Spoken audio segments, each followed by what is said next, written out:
This is the people's war. It is our war. We are the fighters. Fight it then. Fight it with all that is in us. And may God defend the right. Warning! Warning! We gotta stop them! They're gonna kill us all! See how the trouble you've started? Be they the government, be they industry, be they organized labor, be they anyone, or human beings. Time when the operation of the machine becomes so odious, makes you so sick at heart that you can't take part. You can't even passively take part. And you've got to put your bodies upon the gears and upon the wheels, upon the levers, upon all the apparatus, and you've got to make it stop. And you've got to indicate to the people who run it, to the people who own it, that unless you're free, the machine will be prevented from working at all. Revolution Radio at freedomslips.com, the #1 listener-supported talk radio station, throwing ourselves upon the gears of the machine. Revolution Radio, where information never sleeps. You called down the thunder, well now you got it. Right, you tell them I'm coming, and hell's coming with me, you hear? Hell's coming with me! Revolution Radio!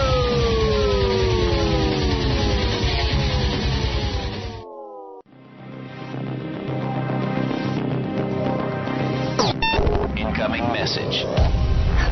Hello? I can't hear you, but you can hear me, right? We interrupt to bring you this. We've hijacked your daily dose of regurgitated news to bring you Navigating the Truth. Brace yourself, listeners, as you're about to enter a world where the narrative is no longer masqueraded as the truth. A world where the conspiracies of yesterday's translate into the truths of today. Are you listening? The veils covering the truth are lifting, and understandings once suppressed are finally being revealed. Will you be ready? And now, your host and navigator through these circles of lies, the host of Navigating the Truth, Caroline Bell Tumblety. Hello. Hello and thank you. Thank you. My name is Caroline Tumblety, and I am your presenter, or host, as you say in America. And welcome to Navigating the Truth on Revolution Radio. Revolution Radio is a listener-supported, so please lend a hand and donate. Thank you to the team here behind the scene who ensure the smooth running of all the great shows here on Revolution Radio, and a big thank you. Last week I did have my first show here of Navigating the Truth, and I kind of rambled and I never recorded it. So I did hit the record button here. So we are recording. What I believe I did last week was I kind of gave a bit of my background and also like what I see going forwards, like what I want to do with the hour that I have here on Revolution Radio. And the name of the show, Navigating the Truth, is that, it's a navigation, because there have been times in my life where I have believed something to be true and later have found out that it wasn't. It was not true. And I'm pretty sure there are other people that have had that experience. And that can be devastating. Or it can just be, so what? But, yeah, so one of the things that happened to me was in 2015 as I moved back to Scotland after living in the US for almost 30 years, 29 years plus.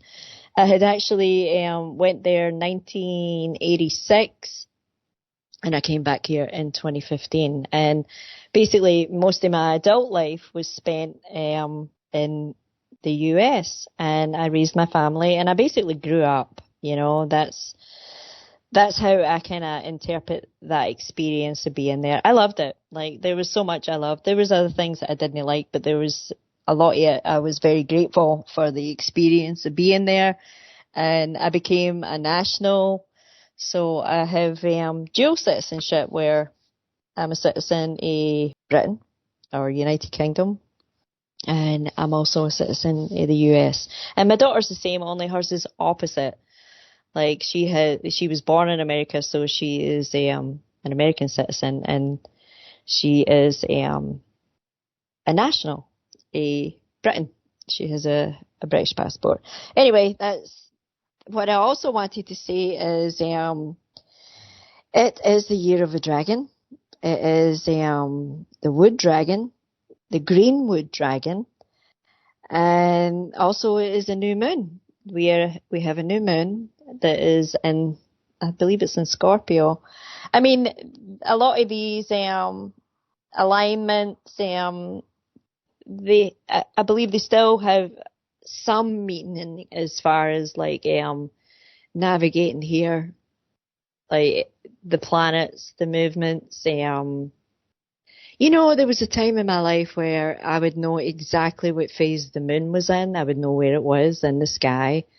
Like it was just, I was tuned. I was totally tuned. Like I knew, and it is in the last few years, that has all changed, you know, like, that kind of tuning into, to the spheres that are out there is definitely changed. And I really have to look for the moon now. It never seems to be where I expect it to be. So, that I found interesting. So we're in the year of the wood dragon, and I believe it hit 2012 we had the year of the dragon. But this particular wood dragon, I don't think we've had this in a long time, this green wood dragon. And in feng shui, they also have like cycles that go through, and I think it's maybe a 20-year, and it's the fire dragon. So there's a combo.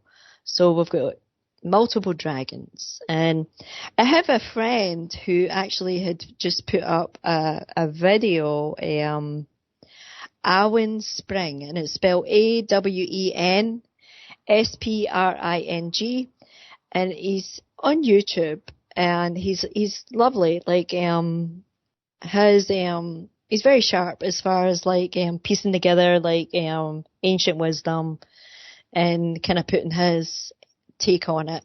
So yeah, check out his YouTube channel. He's just started putting videos up, and he put one up today that was for the year of the dragon, and it's actually really good. I thought it was really good. So a big shout out to Alan Spring, and maybe I'll get him to come on at some point in the future, and we'll just have a chat.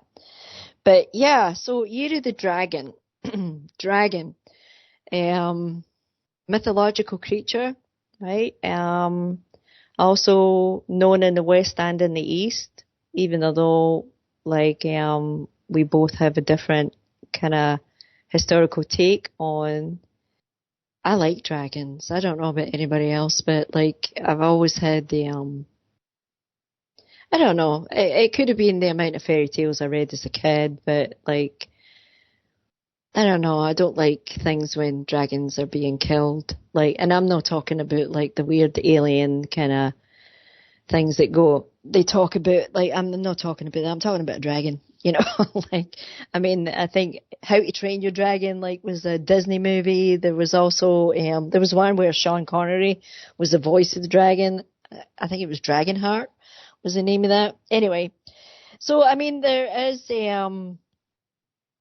a history, you know, and I think if some individuals have done this over time, they have paid attention like to our myths and our stories that are like word of mouth, like they just get passed on. It's like an oral tradition. I think the value of them is so substantial, you know, as far as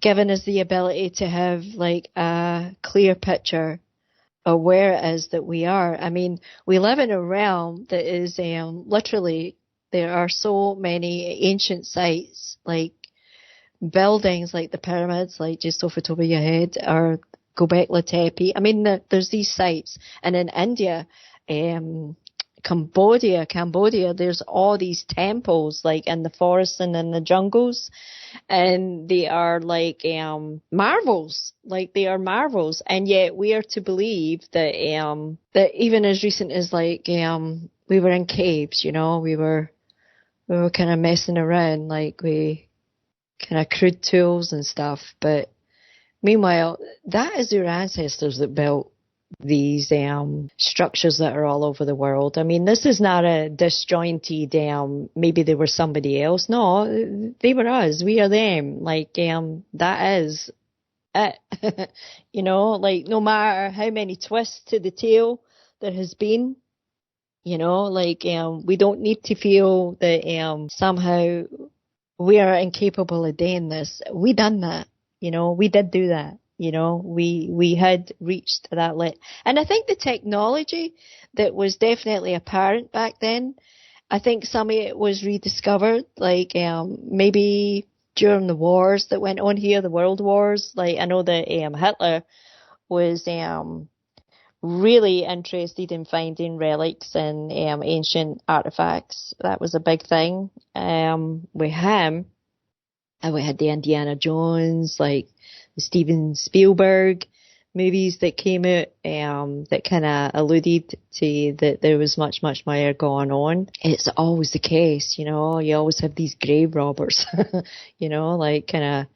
And the thing is, all this belongs to the people, you know, it doesn't belong to certain individuals or certain groups or political parties.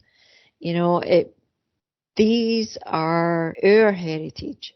This is our collective heritage.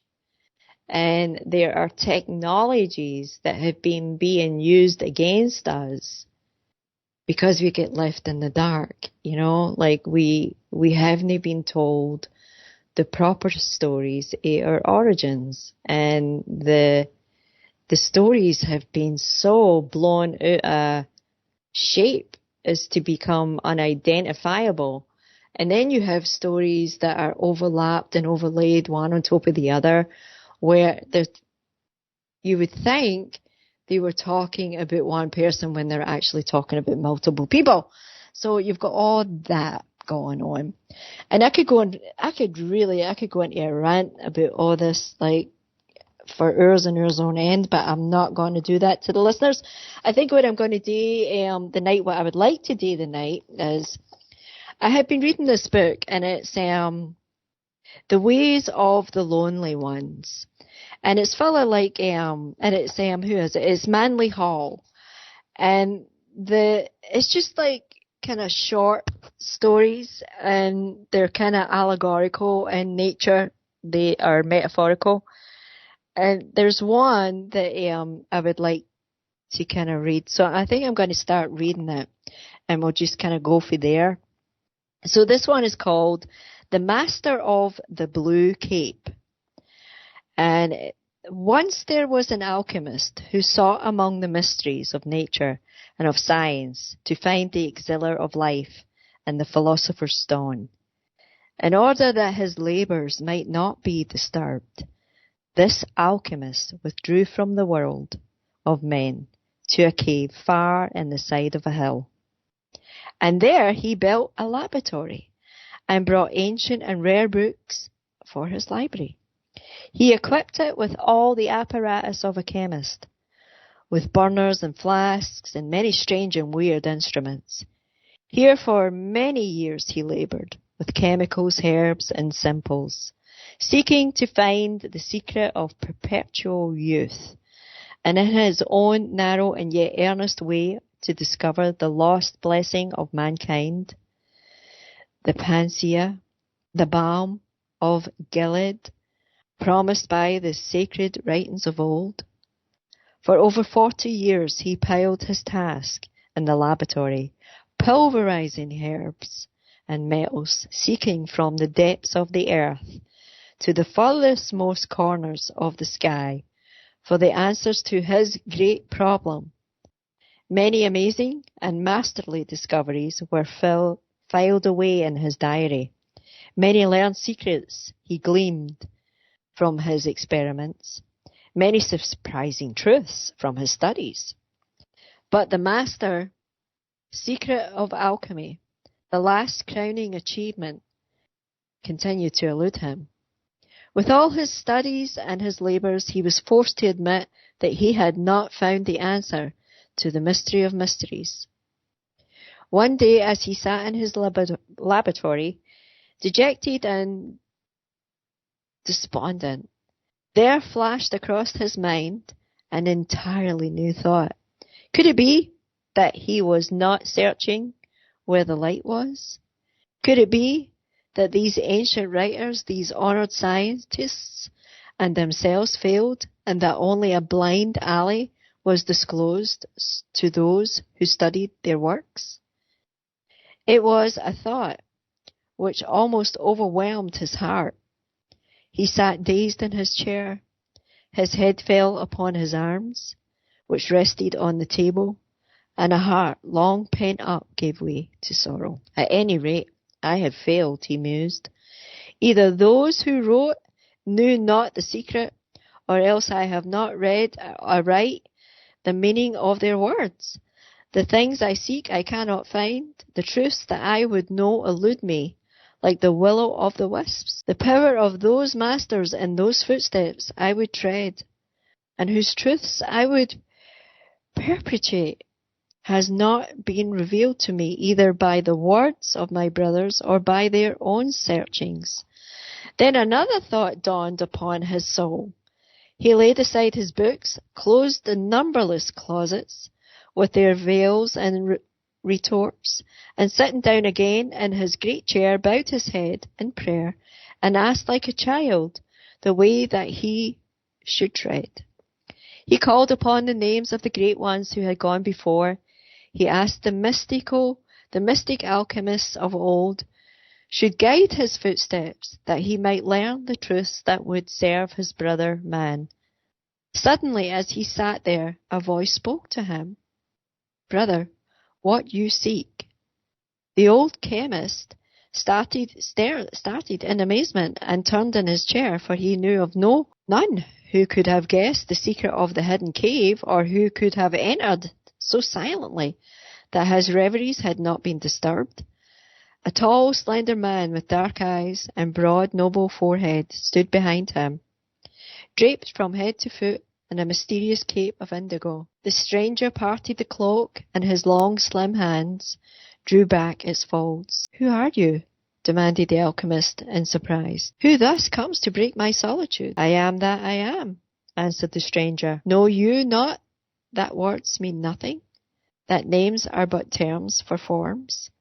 But what I am and what I mean to you is of all importance. You may call me the brother of the blue cape. You do not know me, but I know you. For many years you have laboured in this cave, seeking the true answer to the riddle of life and the solution of the mystery of being.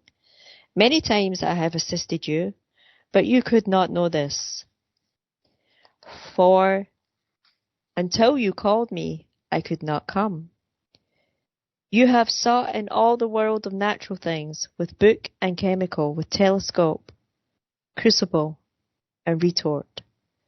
Though you have studied long, you have not learned the mysteries of the alchemist. You have sought to glean from the sages their sacred truths, but you have failed in all your attempts.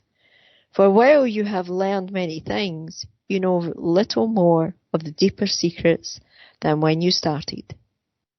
There are those in the world, however, in whose souls the alchemist lives eternal, and who carry within the locket of their own hearts the secret of the lost Panis, in whose innermost being still flows the elixir of life, and who know the secret of the furnace in which the philosopher's stone is made. Lay aside your books and your alamebex. Didn't pronounce that right. For a moment and learn of the path which leads to the light. The old alchemist leaned back in his chair, his eyes fixed on the face of the intruder. The brother of the blue cape crossed, and sitting down beside him, spoke in a soft, musical tones, which comforted the heart of the lonely seeker, and illuminated him with the light he had looked for so long. Know you, brother, said the mystic, that all the secrets of alchemy are concealed within the folds of this cape of blue. It is not merely a stone that you seek, nor a liquid to fill your veils, but the true quest of the alchemist is for the indigo cape. In the universe about us beyond, behold how the Father enfolds within the blue cape of heaven all his children.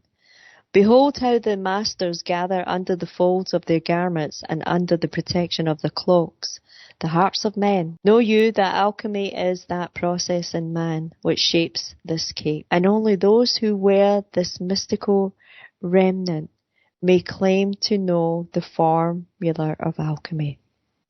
All the powers of the universe wear these wondrous cloaks of many colours, for indigo is made of all the tones. In life these hues are called compassion, purity and service. It is beneath the cape, which is called compassion, that the servants of the Father gather, his wayward children. They labour in the Father's name, for the blue of the sky is but a vast cloak which he winds lovingly around creation.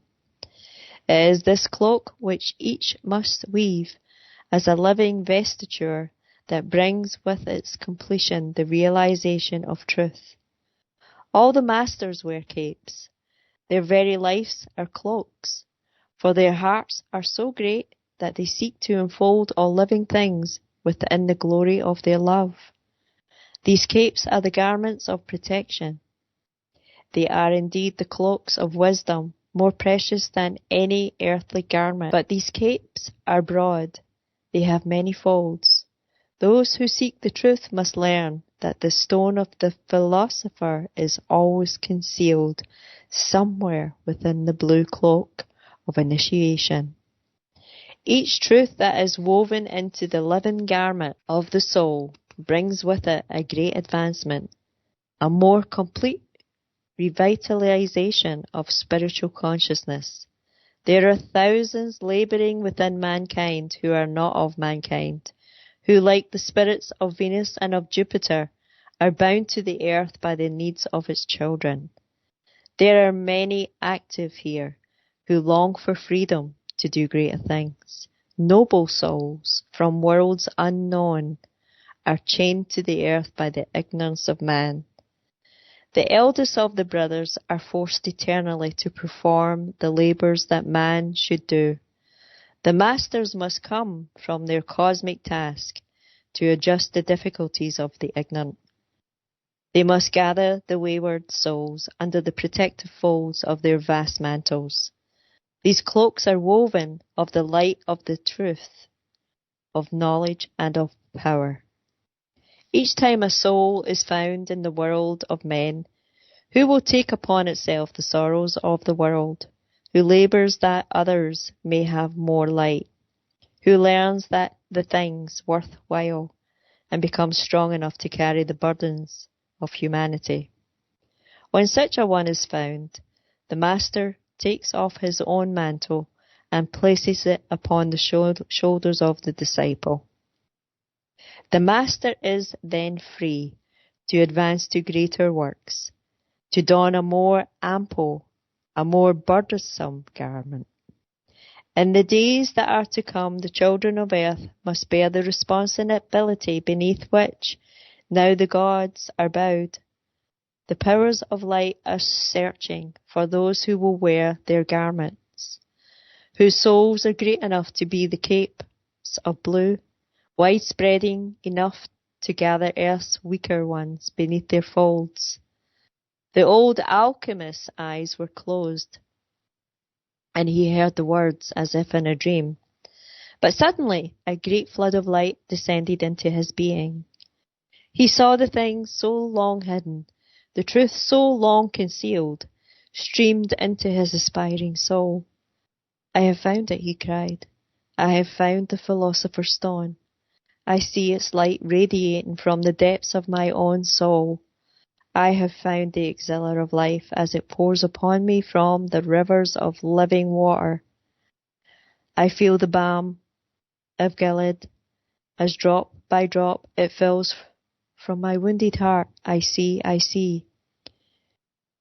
You have seen well, answered the mystic as he sat enfolded in his mantle. For know, that out of your own being flows the lost panacea for the world's woe, the kindly action, the soft touch, the smile in the moments of sorrow. These make up the auxiliary of life to your brother man.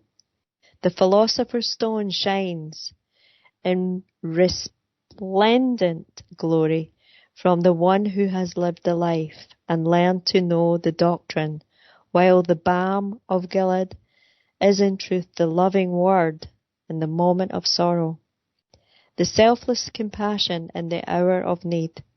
Your quest is over, brother. You have found those things for which you sought. Your years of labour have their reward. Your diligence has not been in vain. Now what will you do with it? How will you use the precious secrets which have been disclosed to you? The old alchemist rose to his feet, his eyes alight with a strange glow, which revealed the glory of the light within. His trotting footsteps grew stronger, as though indeed he had found the fountain of eternal youth. His shaking hands grew steadier, while he straightened himself and pointed towards the village outside the cave. I'm going back again, he cried. All these years I have hidden myself away in this cave under the hill, but now I see that my place is in the world. I'm going back to tell all the truths that you have unveiled to me. I will go out to live the philosopher's stone of the auxiliary of life and the balm of Gilead. I will give all mankind, rich and poor, young and old, and whatever caste, whatever creed. They shall see the light that I have found. They shall also know how I have found it. The gods have been gracious and have given me the treasure I sought, and now I dedicate them to the service of men. The stranger in the blue cape smiled, and taking the old man by the shoulder, led him back to the chair, saying, Sit down and rest.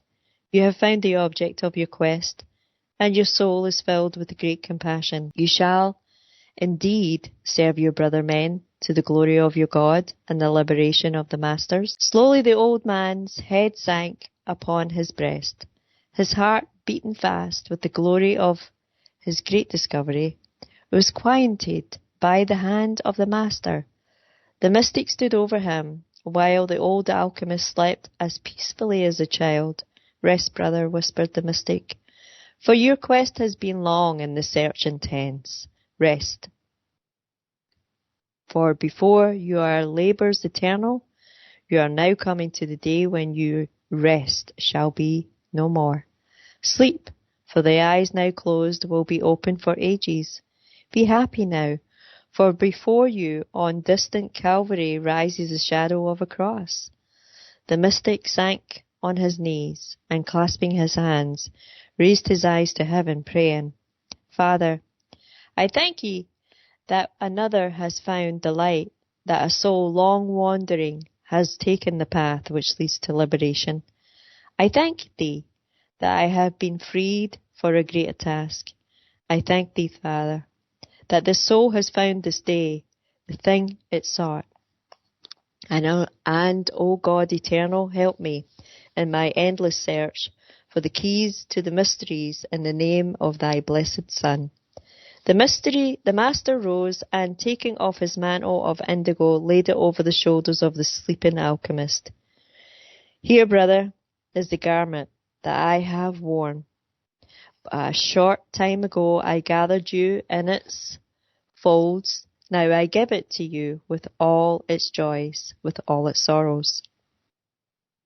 Under its folds gather you the souls of men in the name of the Great One, whose blue cape envelopes creation.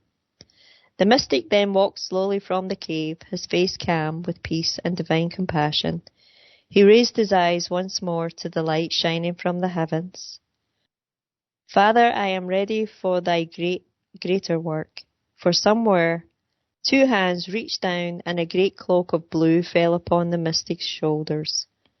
Far more voluminous, far more cumbersome than the other. He staggered under the weight of its massive folds, as the Christ staggered beneath the weight of his cross. But with a strength divine he rose, and spreading wide the folds which seemed to carry with them the whole creation, he cried out with a joyous voice to the world in pain, "Come unto me, all ye who have laboured and are heavy laden, and I will give you rest." With this great cape protecting and concealing thousands of living creatures, the mystic floated silently over the world, gathering under the folds of his garment the souls of men. The alchemist had taken the lesser task and freed the master for a greater. When the alchemist awoke, he could discern no garment of blue, but his soul, awakened by its vision, had become invested in the indigo cape of compassion, which forever enfolds the sorrows of the world. So that was the Master of the Blue Cape, and it is actually a collection of short stories that is in the book The Ways of the Lonely Ones, and it's Manly Hall. It's actually really nice. Like the book itself, like the lyrical way that it has been written is quite beautiful. And I've always been like a real keen reader. Like I do enjoy my books, and I think they're necessary, like for activating the vision, the pineal gland, if you want to call it that, or the third eye.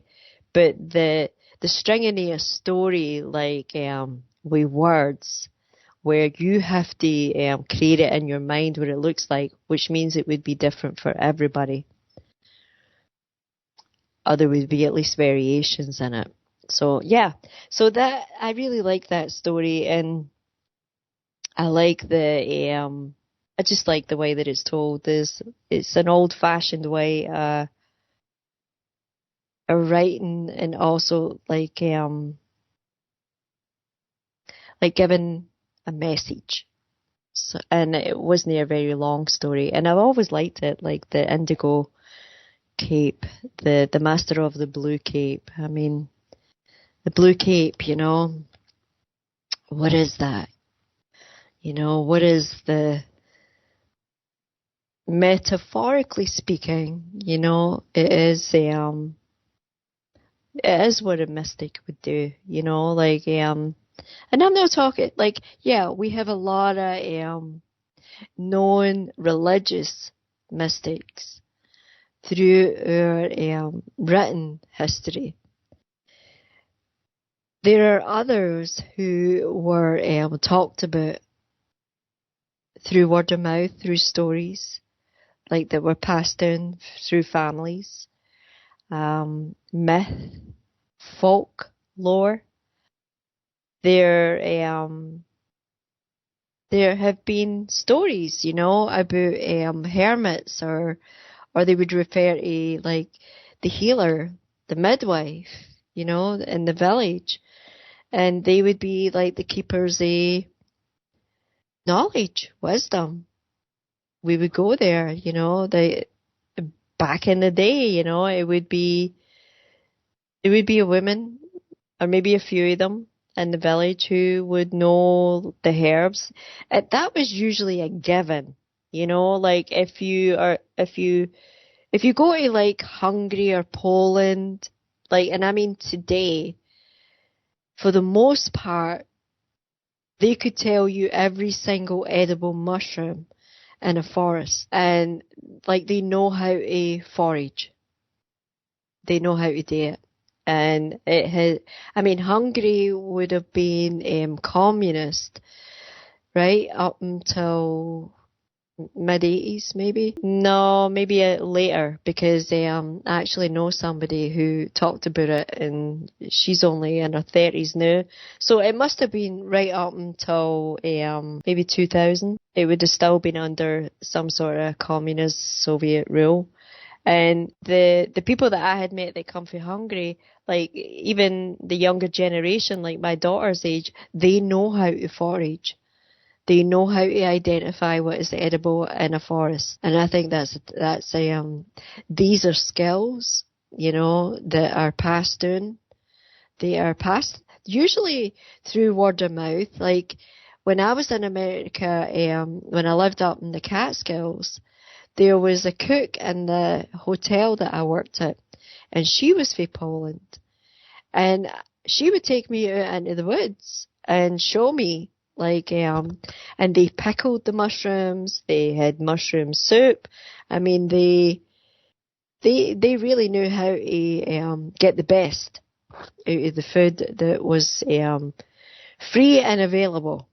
So, I mean, these are skills. These are definite skills that we could all use for sure. I mean, it's the same when you live on a coastal area, like knowing how to get the shellfish, like where to look for them, how to cook them is another thing you would want to pit. You want to pit while you're on the beach, and you just kind of put them all in there. But yeah, these are definite skills that could save somebody's life. They could save a life at some point.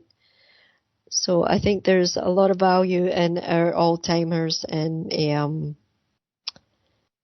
our mystery keepers. They have our storytellers. They have much to share with us.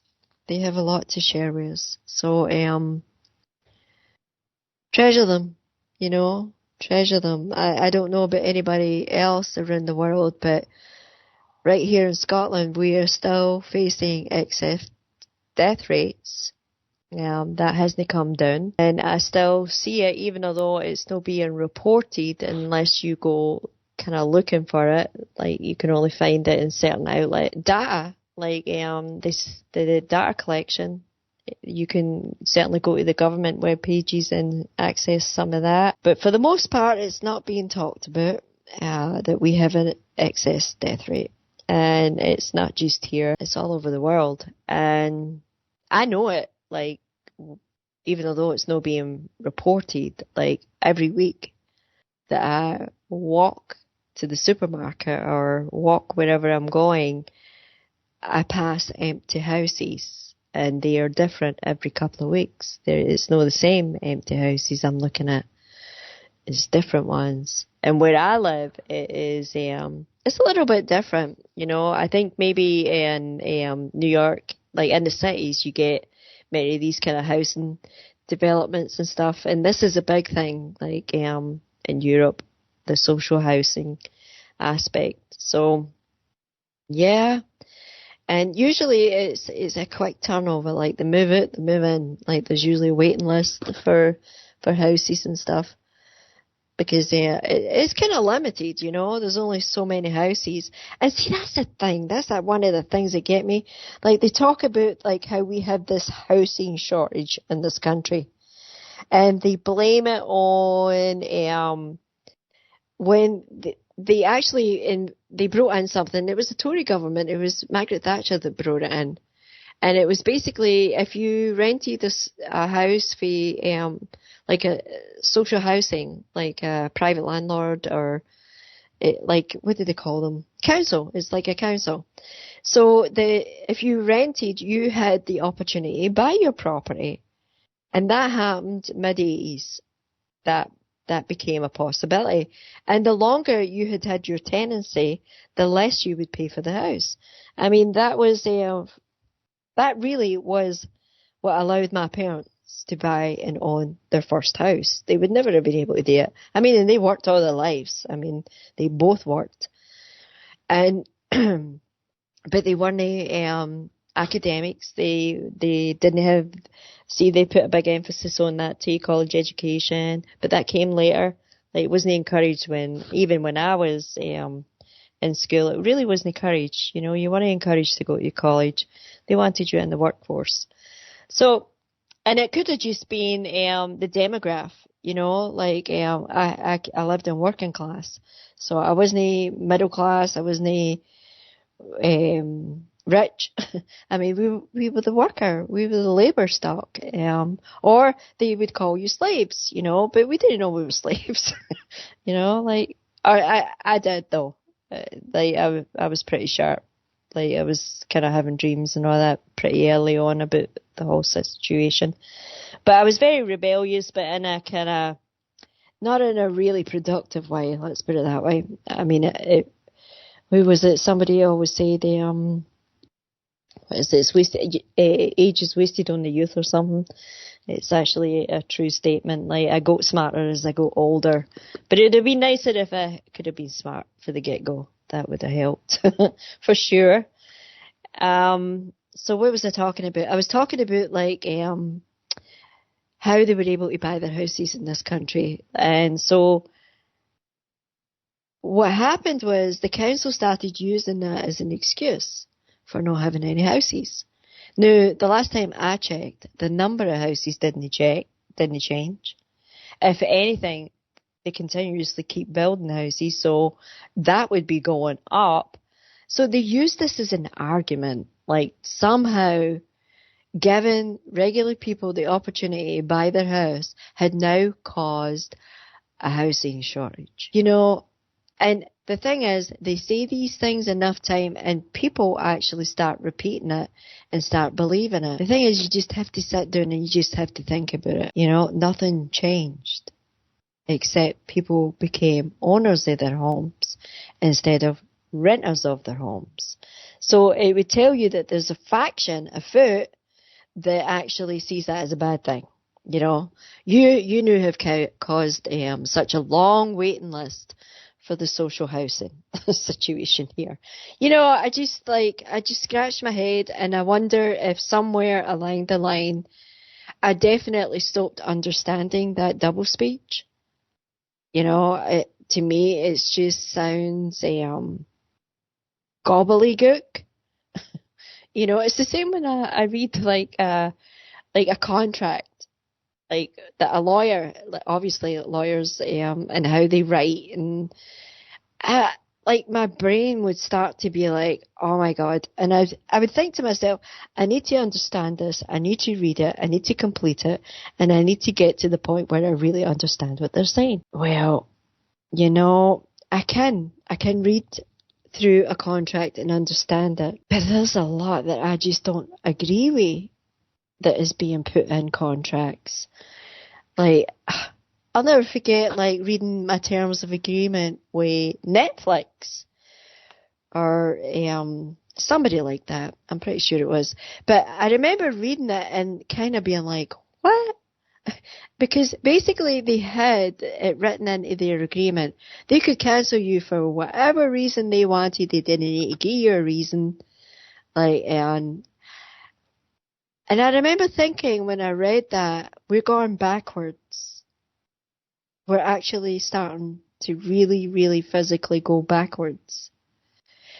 Because the idea when you buy a service for somebody that they can just cancel you for any reason at all, that's not going to fly. And yet it is flying. And it is flying everywhere. Like a bank. I mean, I was thinking about this, and I think I've talked about it a couple of times with different people, that this whole idea of them coming after you and they're going to get you. Yeah, we get targeted. We get shadow banned or whatever you want to call it. But I really think that they've got it down right now. That all they would do is they would just cancel your bank account and maybe your social media if you had it. But your bank account, because more and more is being done through our debit cards, like very little cash. In fact, the latest, and I signed like the whole petition that went through the government here that was like, no, I'm not having it. We want cash. And for a while, it's still cash, but one by one, the signs are going up in the doors, no longer accepting cash. And I just found out the supermarket at the end of the street here is no longer accepting cash. And the other thing that I kind of got mad at when I was in the supermarket the other day there, I was with my daughter, and I'm trying not to embarrass her, but sometimes I just cannot hold my tongue. And and I know it's not the people that work there. Like, I know that this all comes top down, always.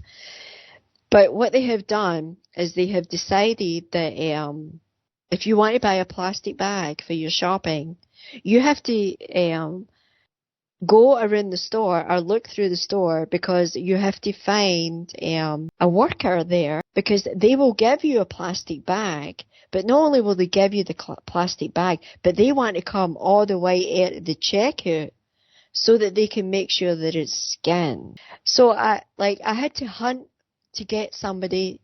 And then when I found her, we were walking back to the checkout, and I said to her, "This is going to make me stop coming in here." And she came back with, "It's not my fault. I just work here. I have to do what I'm told." And, it was probably the first time that I ever did this. But I stood there and I went, "It is your fault." And she looked at me and I went, "You have a choice." I says, "You're standing there telling me that this is your job, that you have to do it." I says, "And what I'm going to tell you is that you and your other buddies who work here, if you stand together, they're going to fire you off." I says, "And if you get the whole store." That was back in the day, that was what the unions were all about. But, and I experienced the unions firsthand. When I was 17, I was working in what did they call it? Modern Mantles. It was a clothing factory. And it basically was a machining factory that made the clothes for the local department stores and stuff. And I had took a job in there. And what happened was I had no idea that it was happening. But as you got better at the job, you started getting paid for the pieces. They called it every piece of work. You would get a percentage. So it was a way to increase your earnings and make you work faster, an incentive. But what happened was, next thing, all these women all stood up and they blew this whistle and they were like, "Everybody out, everybody out." And I'm sitting there going, I'm not even part of the union. I'm only working there a couple of months. And they're like, "Everybody out, and I stood up and she came out to me, and I guess she was the shop steward, the leader of the union. And she said to me, "They were timing you." And I looked at her, I had no idea what she was talking about. And I guess what happens is that when they are deciding how much they're going to pay you for the work that you're producing, they will time you with a stopwatch.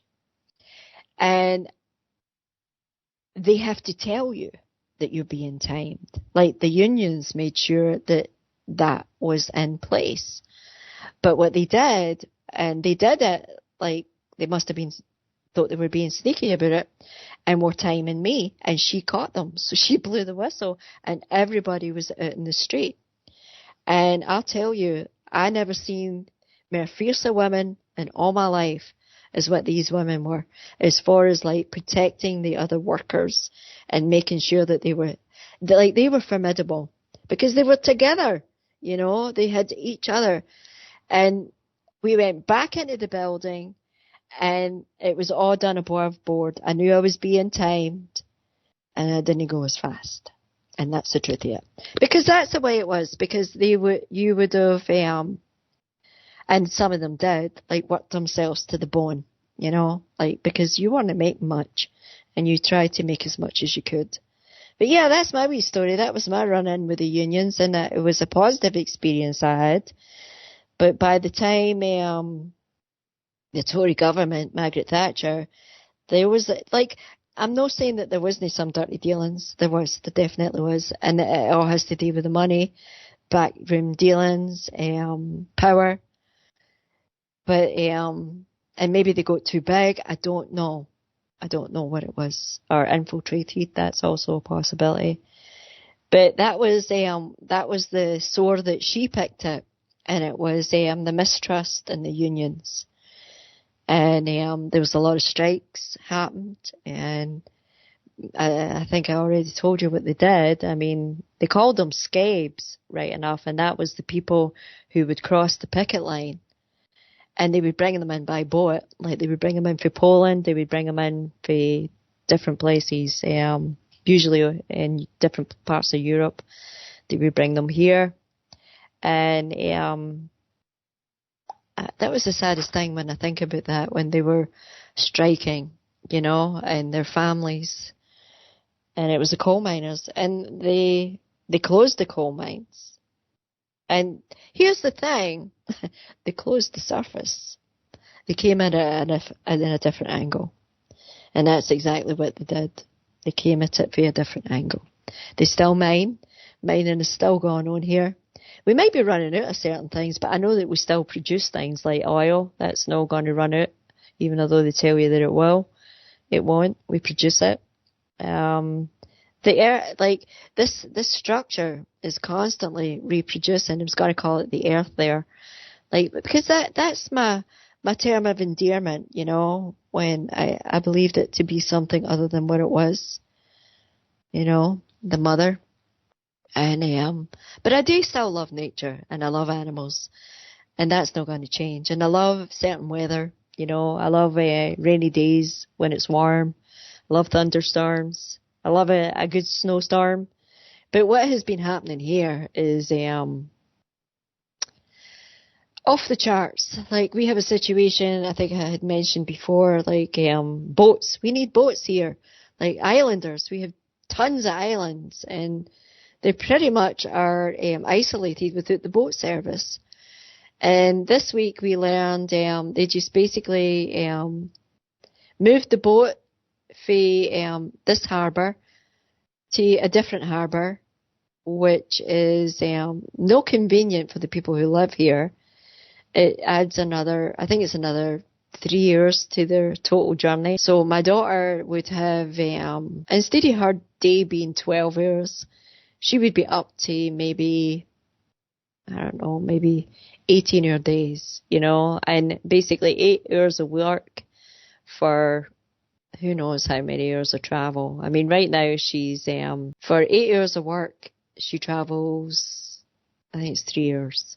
She's 3 hours, or 4. I think it's 4. It's more like, it adds up to about 4 because of the wait times and stuff. Anyway, I mean, really, this is the best we can do.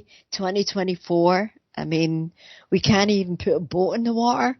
I mean, we were seafaring. I mean, it was supposed to be, we had the greatest navy in the world at one point, like the British Navy, but no, we don't seem to get it right, and the boat all this week went to a different harbour, and then when it was getting ready to come back to this harbour, the organisation that owns the harbour, because it's not the people and it's not the boat company and it's not the council, it happens to be a company that's down in England, and they decided to move a fender off the harbour because it needed replacing.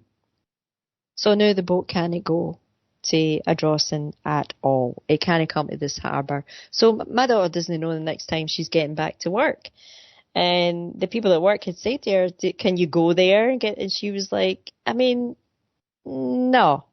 Like, work to live. I don't live to work, and it's pretty much, she likes that job though. She does. She likes the people there, and she's really enjoyed it. It's just unfortunate, that they couldn't get their act together. And you know how many millionaires live on that island? And they still expect an outsider to come and fix it for them. I mean, at this point, they should have got together, they should have took care of the harbour, they should have bought the boats, whatever they have to do, and own it, I mean, the way it's set up right now, the people who own, they call them stakeholders or the shareholders, it's the freaking government, There's nobody else, It's all the cronies, it's all the SNP, all trying to make some extra money, I guess, but they've run it right into I'm pretty sure they paid themselves and ran everything else into the ground. And there I go, bad-mouthing. Can't help it. I think we all feel the same. I'm just tired of watching this.